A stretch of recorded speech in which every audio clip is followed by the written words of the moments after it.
Тие стравуваат дека поради ваквите поинакви пресметки на Министерството нема да добијат државна подршка како надомест за разликата меѓу производната и откупната цена што беше случај во претходните 2 години. Воедно остануваат на ставот дека откупната цена треба да биде 10 до 12 денари за килограм. Не знам од каде се овие податоци на Министерството. Разговаравме со производители од Прилеп, Битола, Овче поле. Ги слушнав и представниците на Сојузот на земјоделците, Регионалното здружение Клас, Националната федерација на фармери, Здруженијето Овчеполски фармер. Сите имаа скоро идентични извори и изјави на цената пченицата. Од 7 до 8 денари е цената на терен, зависно од видот на плаќањето и квалитетот, изјави председателот на Асоциацијата на земјоделци Евтим Шаклев.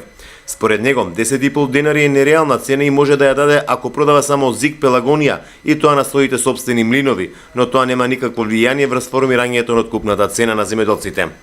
Име Мецинани од Националната федерација на фармери тврди дека откупната цена на пченицата е најмногу 8,5 денари за килограм, некаде дури се плаќало и по минимални 6 денари. Министерството за земјоделство вчера соопшти дека жетвата на пченицата заврши на сите засеени 78.000 хектари површина. Просечниот принос е околу 3.500 килограми по хектар, а откупната цена се движи од 9 до 10,5 денари по килограм.